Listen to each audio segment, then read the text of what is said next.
Hello students, good morning. कल तक जो हमने टॉपिक्स कंप्लीट किए थे कॉस्ट अकाउंटिंग के अंदर, वो थे हमारे इम्पोर्टेंस एंड एडवांटेजेस तक हमने कल जो टॉपिक्स थे वो कवर कर लिए थे।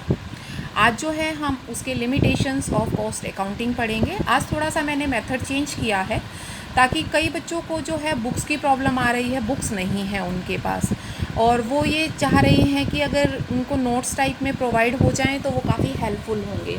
तो मैंने यही कोशिश की है कि कुछ इस तरह की चीज़ दी जाए आपको कि आप साथ ही साथ उस चीज़ को स्टडी भी कर सकें और सुन सकें, और साथ ही साथ उस चीज़ को आपके सामने रखी हुई हो। तो आज जो है मैं आपको पीडीएफ के थ्रू पढ़ा रही हूँ। इसमें आपको पीडीएफ जो है उसमें ऐसा नोट्स की तरह काम करेगी। आप इसके प्रिंट आउट्स निकलवा सकते हैं, प्रिंट आउट्स जो है निकलवा कर आप इसको स्टडी कर सकते हैं। और जिन स्टूडेंट्स के पास बुक है उनके लिए तो बहुत अच्छा है, वो अपनी बुक्स में साथ साथ जब मैं रिकॉर्ड करके आपके पास भेज रही हूँ उसको आप यूँ का यूँ बुक में से चेक करके और उसमें से आप सुनेंगे तो और आपको ज़्यादा क्लियर होगा। तो आज हम करेंगे लिमिटेशंस ऑफ कॉस्ट अकाउंटिंग। उसमें आपकी जो लिमिटेशंस हैं उसमें फर्स्ट वन है बेस्ड ऑन द एस्टिमेट्स। जितनी भी आपके कॉस्ट अकाउंटिंग के आप जब न्यूमेरिकल्स करेंगे तो आपको ये चीज़ क्लियरली पता चलेगी कि जितने भी न्यूमेरिकल्स होंगे वो सारे के सारे एस्टिमेटेड बेस्ड होंगे। कहीं पर भी आपका ओरिजिनल नहीं होगा काम। मीन जहाँ पर आप अगर मान लो स्टैंडर्ड कॉस्टिंग की बात करते हैं तो उसमें भी आप स्टैंडर्ड लेते हैं। स्टैंडर्ड कैसे लेते हैं? On the basis of estimates. आप कैसे कह सकते हैं कि ये चीज़ इतने में होनी थी, एक्चुअल में आपकी इतने में हुई है? एक्चुअल तो आप बता सकते हैं, लेकिन एक एस्टिमेटेड डाटा जो है वो आप कैसे कैसे मेज़र कर सकते हैं? तो उसके लिए जो टेक्निक्स हैं, टूल्स हैं, उन्हीं को आप अप्लाई करके कर सकते हैं।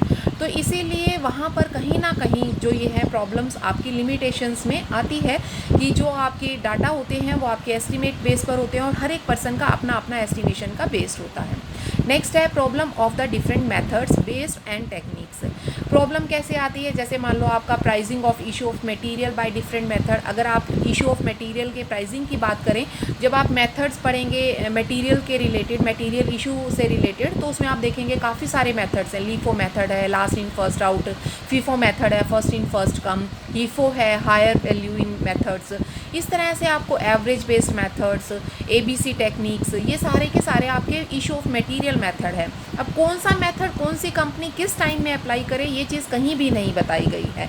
इसलिए जिसको जौन सा मेथड सूटेबल लगता है, कन्वीनियंट लगता है, या जिसमें उसको ज़्यादा बेनिफिट नज़र आता है वो मेथड ले लेता है। तो मीन वो चीज़ें वहाँ पर क्लैरिफाई नहीं करती कि कौन सा मेथड सबसे बेस्ट मेथड होगा।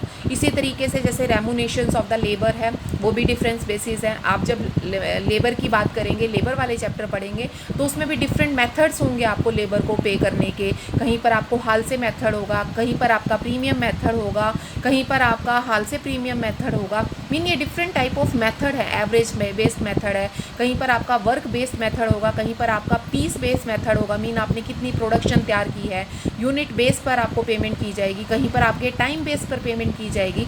तो हर एक कंपनी जो है वो अपने अकॉर्डिंग डिफरेंट मेथड्स को एडॉप्ट कर चलती है। तो ये प्रॉब्लम आपकी रहेगी वहाँ पर भी। तो इसीलिए वो ये कहता है कि डिफरेंट मेथड्स होने की वजह से, डिफरेंट टेक्निक्स होने की वजह से, डिफरेंट बेसिस होने की वजह से कौन सा मेथड कहाँ पर ठीक रहेगा ये चीज़ नहीं पता चल पाती और उसकी वजह से प्रॉब्लम्स होती हैं। इसी तरीके से classifications of the cost into direct और इनडायरेक्ट। अब हम जैसे जब हम कॉस्ट वाला चैप्टर पढ़ेंगे, शायद आपका सेकंड चैप्टर ही कॉस्ट से रिलेटेड है, टाइप ऑफ कॉस्ट, जिसमें हम डिफरेंट टाइप ऑफ कॉस्ट पढ़ेंगे कि कौन कौन सी कॉस्ट होती है। मटेरियल कॉस्ट होती है, लेबर होती है, ओवरहेड होती है। फिर हम उसमें ये पढ़ेंगे कि मटेरियल कॉस्ट जो है वो कितने टाइप की होती है। उसमें दो तरह की होती है, एक डायरेक्ट होती है, एक इनडायरेक्ट होती है, फिक्स्ड होती है, वेरिएबल होती है, सेमी फिक्स्ड होती है। तो ये टाइप्स हैं। तो वो कहता है कि हमें यही नहीं पता चलता कि इस कॉस्ट को हम डायरेक्ट में लें या इनडायरेक्ट में लें, तो वो कन्फ्यूजन्स भी आपकी रहती हैं। नेक्स्ट है क्लासिफिकेशन ऑफ ओवरहेड। सेम वही चीज़ कि नहीं पता चलता कि हम कैसे लें। इसी तरीके से क्लासिफिकेशंस ऑफ ओवरहेड्स के साथ साथ आप लेबर का भी कह सकते हो।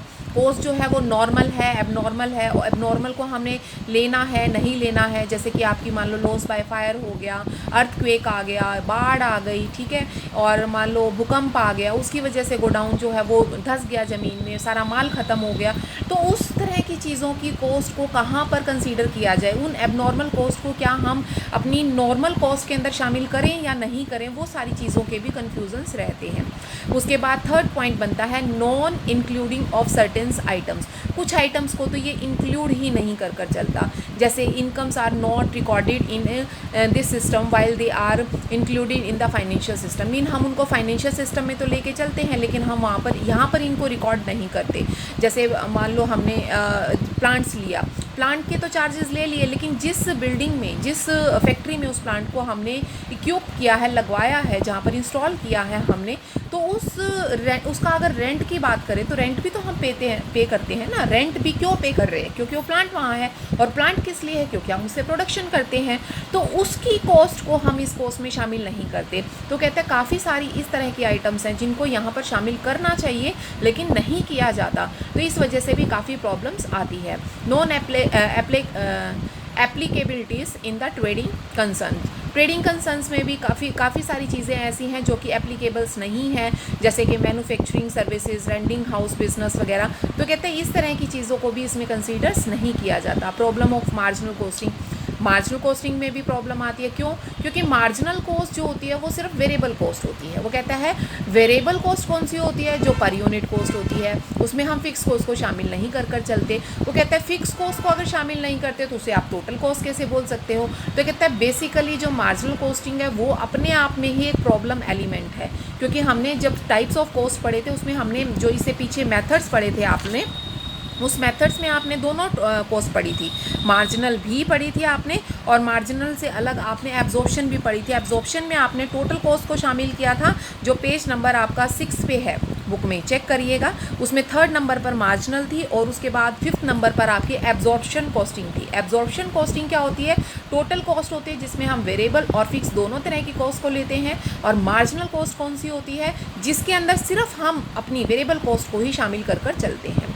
तो ये थे बेटा आपके लिमिटेशंस। नेक्स्ट वीडियो जो मेरी होगी उसमें मैं आपको इससे अगला टॉपिक जो है ऑब्जेक्टिव्स अगेंस्ट द कॉस्ट, वो आपको मैं कराऊँ।